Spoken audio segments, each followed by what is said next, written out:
అందరికీ నమస్కారం అండి. నా పేరు సారిక. ఈరోజు మనం తెలుసుకోబోతున్నటువంటి కథ పేరు గుండెలోని వాన. కొంతమంది తల్లిదండ్రులు ఉంటారండి, చాలా నోచుకొని పుడతారండి.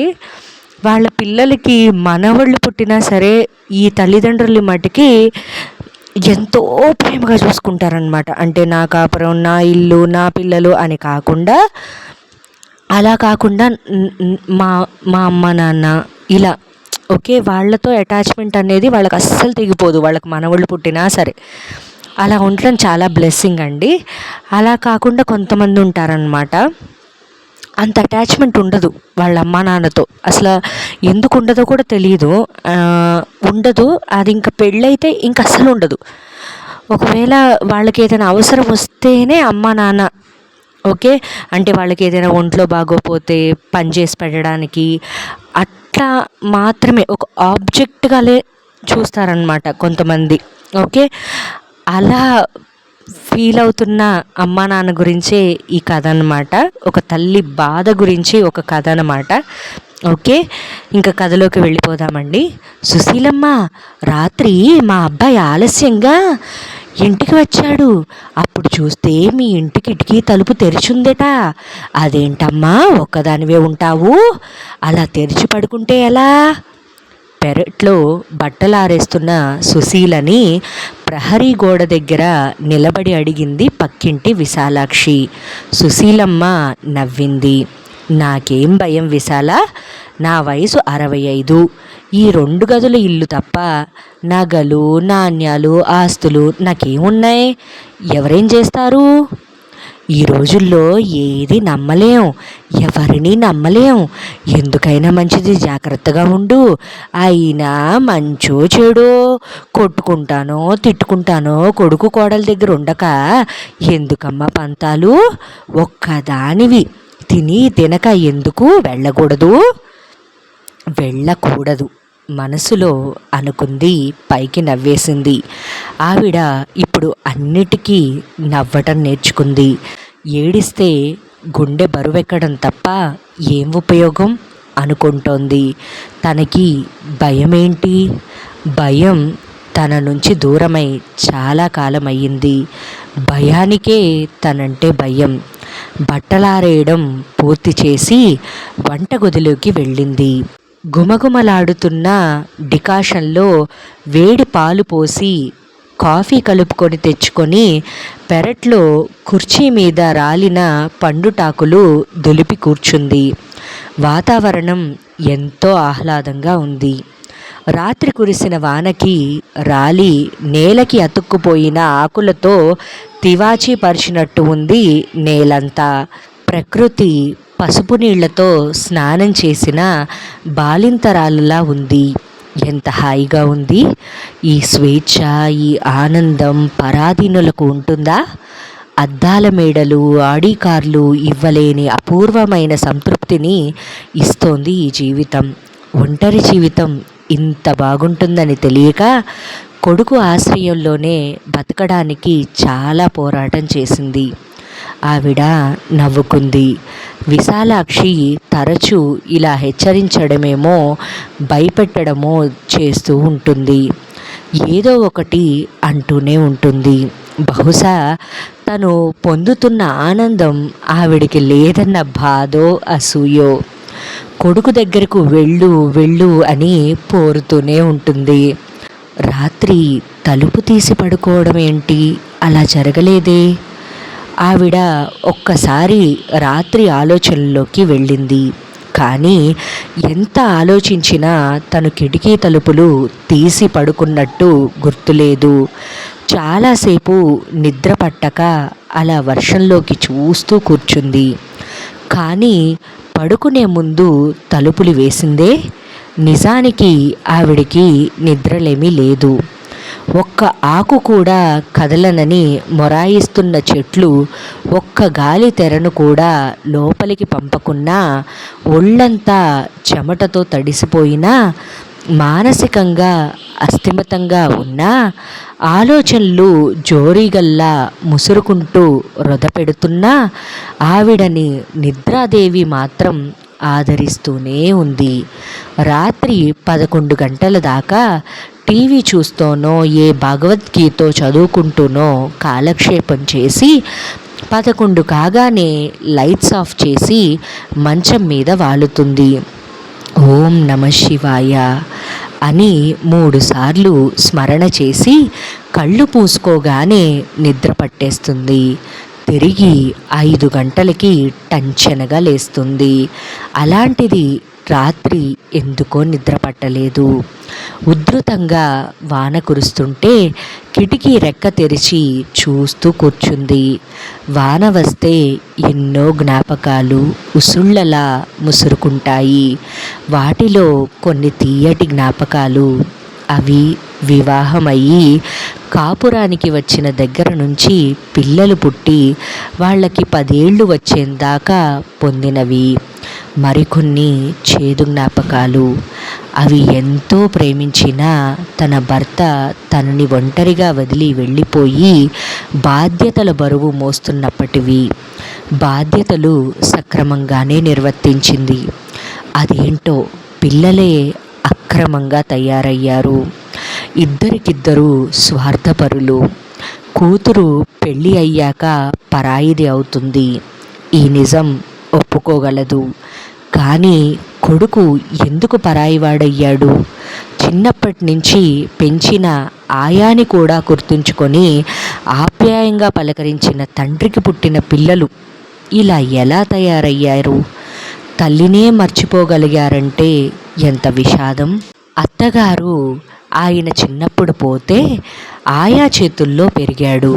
ఆవిడ కూడా ఎంతో ప్రేమగా పెంచింది. ఆ కృతజ్ఞతతో ఆవిడ బతికున్నన్నాళ్ళు తన భర్త ఆయాని కనిపెట్టి ఉన్నాడు. అలాంటిది ఆయన రక్తం పంచుకొని పుట్టిన పిల్లలు కన్న తల్లినే మర్చిపోయారు. ఇది ఎలా సాధ్యం? అలా ఆలోచిస్తూ కూర్చుంటే చల్లగాలి మొహాన్ని తడిమి ఓదార్చింది. వాన చుక్కలు చెంపలను మీటి ఇది జీవితం, ఇలాగే ఉంటుంది అని నచ్చ చెప్పాయి. ఆ సాంత్వనలో తడిసిపోతూ కూర్చుంది. అదేంటో పిల్లలు పెళ్ళిళ్ళు అయ్యాకో ఉద్యోగాలు వచ్చాకో మారిపోయి తల్లిదండ్రులను బాధ పెడతారు. కానీ తన పిల్లలు పెరుగుతూనే దుర్మార్గంగా పెరిగారు. చిన్నప్పటి నుంచి స్వార్థమే. అంత స్వార్థం తనకి లేదు, ఆయనకి లేదు. వీళ్ళకెలా వచ్చింది? ఇందులో తప్పెవరిది? తనదా, ఆయనదా? ఆయన ఎంత ప్రేమించేవారు పిల్లలని.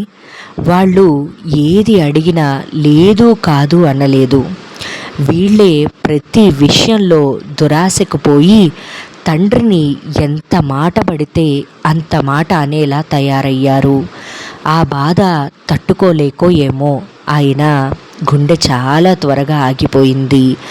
అప్పటి నుంచి తన గుండెలో తడి ఆరిపోయింది. ఆలోచనలు వదిలించుకొని ఖాళీ అయిన కాఫీ కప్పు తీసుకొని వంటగదిలోకి వెళ్ళి వంటకి ఉపక్రమించింది. సాయంత్రం విశాలాక్షి ఇంట్లోకి వచ్చింది. ఇవాళ రాత్రి మళ్ళీ వాన ఉందట, వార్తల్లో చెప్పారు అన్నట్టు నీ కోడలికి ఆరోగ్యం బాగలేదట, నీ కొడుకు ఒక్కడే ఇబ్బంది పడుతున్నాడట, వంట మనిషి మానేసిందట, మరో మనిషి దొరకలేదట, పిల్లల్ని స్కూల్లో దింపడం, భార్యకి మందులు ఇవ్వడం, వంట చేసుకోవడం, ఆఫీస్ పని చేసుకోవడం చాలా కష్టంగా ఉందని మా అబ్బాయి చెప్పాట. పాపం పిల్లాడు ఎంత ఇబ్బంది పడుతున్నాడో, వెళ్ళొచ్చు కదమ్మా, మరి ఇంత పంతమేమిటి నీకు? అవునా అన్నట్టు ఆవిడ వైపు చూసింది. సుశీల మాతృహృదయం తల్లడిల్లిపోయింది. ఉన్న పాటున రెక్కలొచ్చి ఎగిరిపోతే ఎంత బాగుండు అనిపించింది. నల్లగండ్ల వెళ్ళడం అంటే మాటలా? కనీసం 2 బస్సులు మారాలి. ఆ రోజు వాళ్ళు తనని వదిలి వెళ్ళిపోయిన 10 రోజుల తర్వాత ఆ రోజు గుర్తొచ్చి దుఃఖం ముంచుకు వచ్చింది. కానీ నిగ్రహించుకుంది. 2 కోట్లు పెట్టి ఇల్లు కొనుక్కొని తనని ఒంటరిగా నిర్దయగా వదిలి వెళ్ళిపోతే నిర్వికారంగా చూస్తూ ఉండిపోయింది. కనీసం మాట వరస కన్నా ఈ ఇల్లు అద్దెకిచ్చి మాతో రావచ్చుగా అమ్మా అంటే వెళ్ళాలి అనుకుంది. కారణం మనవడు మనవరాలు మీద మమకారం. కానీ కొడుకు అనలేదు, కోడలు పిలవలేదు. అయినా నా పిల్లలే కదా పిలిచేదేమిటి అనుకొని 10 రోజులు గడవగానే పిల్లల్ని చూడాలని 30 మైళ్ళు 2 బస్సులు మారి వెళ్ళి బలవంతంగా వాళ్ళకి ఇష్టం లేకపోయినా అక్కడే 2 రోజులు ఉండి పుట్టెడు దుఃఖాన్ని వెంటబెట్టుకొని వచ్చింది. ఈ వయసులో అంత దూరం నుంచి రాకపోతే కొంపలేం అంటుకుంటాయా?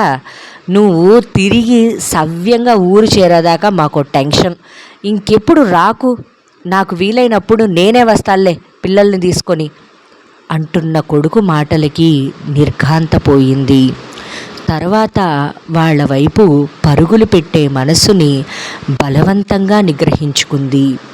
కొంతకాలం ఇల్లంతా శూన్యం ఆవరించి దుఃఖం వచ్చేది. ఇప్పుడు అలవాటైపోయింది. ఇదంతా జరిగి 2 ఏళ్ళు కావస్తోంది. రావడానికి కొడుక్కి వీలు కాలేదు. ఆవిడకి కళ్ళలో నీళ్ళు రాలేదు. అంతే, ఎడారిలో నీళ్లు ఉండవు. మమతలు బంధాలు లేని గుండెల్లో తడి ఉండదు. సుశీల ఇప్పుడు సున్నితమైన తల్లి మనస్సును కోల్పోయింది. ఆమె గుండె రాటు తేలింది. దేనికి భయం లేదు, కంగారు లేదు. అన్ని పనులు కూల్గా చేసుకుంటుంది. ఇది వరకు చెక్కు మీద సంతకం చేయడం తప్ప ఇంకోటి తెలియదు. ఇప్పుడు సేవింగ్స్ అకౌంట్కి, కరెంట్ అకౌంట్కి, ఫిక్స్డ్ డిపాజిట్కి తేడా తెలుసు. ఇది వరకు తనకి పెన్షన్ ఎంత వస్తోందో కూడా తెలిసేది కాదు. ఇప్పుడు పైసా దగ్గర నుంచి లెక్క తెలుసు. తన దగ్గర భర్త వదిలిపెట్టిపోయిన 20 లక్షల్లో కొడుకు అడిగినప్పుడల్లా చెక్కు మీద సంతకం పెట్టగా 5 లక్షలు మిగిలితే ఆవిడే ఎఫ్డి చేసుకుంది. తనకి వచ్చే ఫ్యామిలీ పెన్షన్తో సుఖంగా నిశ్చింతగా ఉంటోంది. ఇప్పుడు ఆ ప్రశాంతత మీద పిడుగు వేసింది విశాలాక్షి. వెళ్ళాలా? తను అనవసరంగా పంతాలకు పోతోందా? వాళ్ళెవరు? కన్న కొడుకు, మనవడు, మనవరాలు. కోడలు పరాయి పిల్ల అయినా తన ఇంటికి వచ్చాక తన పిల్లే అనుకొని ప్రేమగా చూసుకుంది. ఆ ప్రేమను ఆ పిల్ల నిలుపుకోలేదు. తనని ఇంట్లో ఒక పనికిరాని వస్తువుగా చూసింది, అవమానించింది, విసుక్కుంది. తన అవసరం వాళ్ళకి లేదని మాటలతో చేతలతో తేటతెల్లం చేసింది. చిన్నపిల్ల ఏదో తెలివి తక్కువగా ప్రవర్తించింది. తను పెద్దది. ఆ పిల్లలతో సమానంగా ప్రవర్తిస్తే ఇక ఈ పెద్దతనానికి అర్థమేముంది? వాళ్ళు అన్ని ఇబ్బందులు పడుతుంటే ఇక్కడ తను ప్రశాంతంగా ఎలా ఉండగలదు? ఘర్షణ ఘర్షణ, మమకారానికి ఆత్మాభిమానానికి మధ్య ఘర్షణ. విశాలాక్షి ప్రశాంతంగా ఉన్న గుండెల్లో అలజడి రేపి వెళ్ళిపోయింది. సుశీల మనసు ఊయల ఊగుతోంది. వెళ్ళాలా వద్దా? మనిషి అన్నాక ఈ మాత్రం జ్వరం రాదా? దానికోసం నువ్వు అంత దూరం నుంచి రావడం ఎందుకు? ఎవరు రమ్మన్నారు? నిన్ను ఇక్కడ చూసుకునే టైం మాకు లేదు. కొడుకు స్వరం చెవుల్లో ప్రతిధ్వనిస్తోంది. విశాలాక్షి చెప్పినట్టే మళ్ళీ ఉధృతంగా వాన మొదలయ్యింది. సుశీల కదలకుండా కిటికీ దగ్గరే కూర్చుంది. గుండెల్లో ఆలోచనల వరదలు. జల్లు మొహాన్ని తడిపేస్తోంది. చీర చెంగుతో మొహం తుడుచుకుంది. కరెంటు పోయింది. అంత వాన పడుతున్నా, చల్లగాలి వీస్తున్నా శరీరం లోపల నుంచి చెమటలు వస్తున్నాయి. బయట చీకటి. మధ్య మధ్య మెరుస్తున్న మెరుపుల్లో నిద్రపోతున్న డాబాలు, నదులు ప్రవహిస్తూ రోడ్లు కనిపిస్తున్నాయి. పెద్దగా ఉరిమింది ఎక్కడో. ఆవిడ గుండె గుబేలుమంది. 5 ఏళ్ల మనవరాలు, 7 ఏళ్ల మనవడు నానమ్మా అని గట్టిగా పిలుస్తున్నట్టు అనిపించింది. ప్రశాంతంగా కూర్చోలేకపోయింది. గబుక్కున కుర్చీలోంచి లేచి మంచం దగ్గరకు వెళ్ళి కాసేపు మంచం మీద అలాగే కూర్చొని కళ్ళు మూసుకుంది. పిల్లలకి ఆ తెలుగు పద్యాలు ఎందుకండి? మీ అమ్మ తాతల కాలం నాటి పద్యాలు చెప్తుందే, వాళ్ళకి అవి ఎందుకు పనికొస్తాయి? నా పిల్లల చదువు నేను చూసుకుంటాను, ఆవిడ్ని ఓ మూల కూర్చొని భాగవతము రామాయణము చదువుకోమనండి.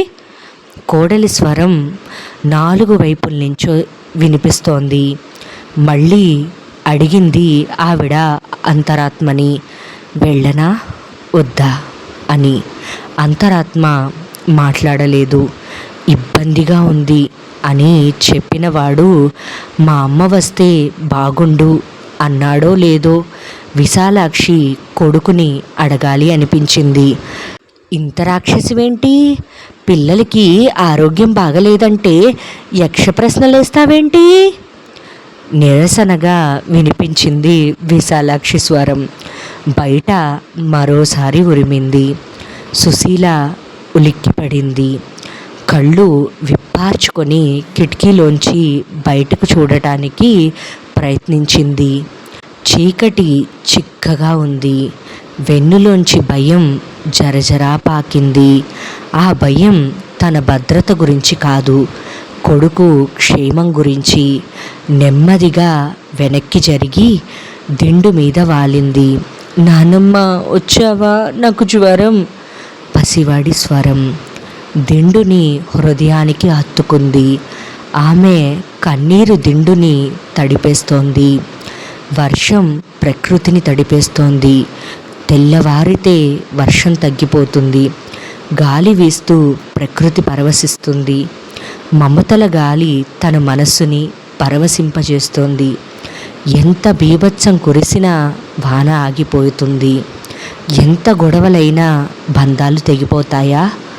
ఎందుకో ఆ మనసుకి చాలా గాఢంగా అనిపిస్తోంది.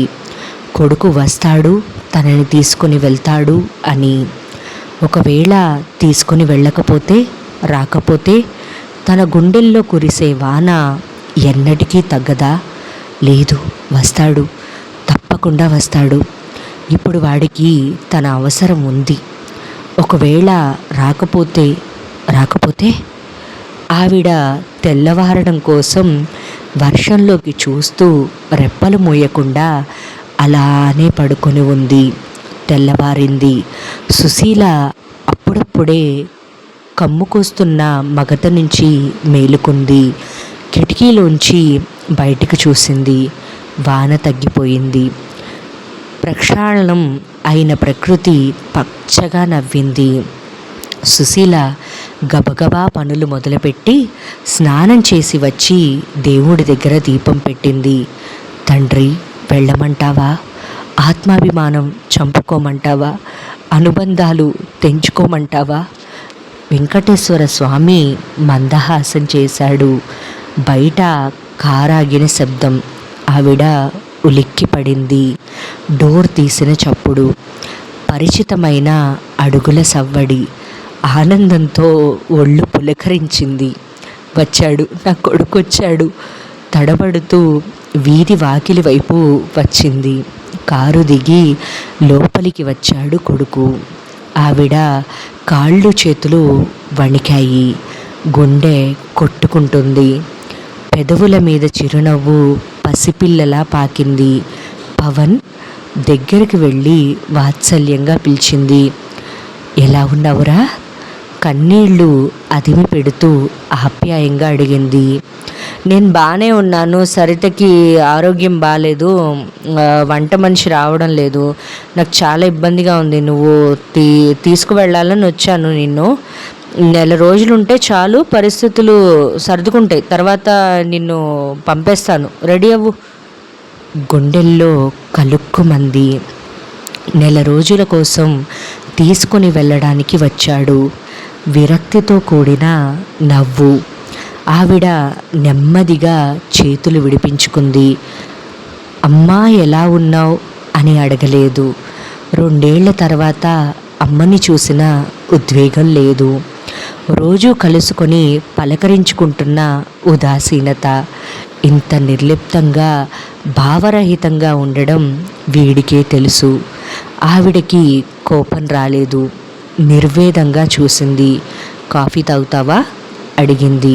వద్దు, లేట్ అవుతుంది, అక్కడ తాగొచ్చు అన్నాడు అసహనంగా.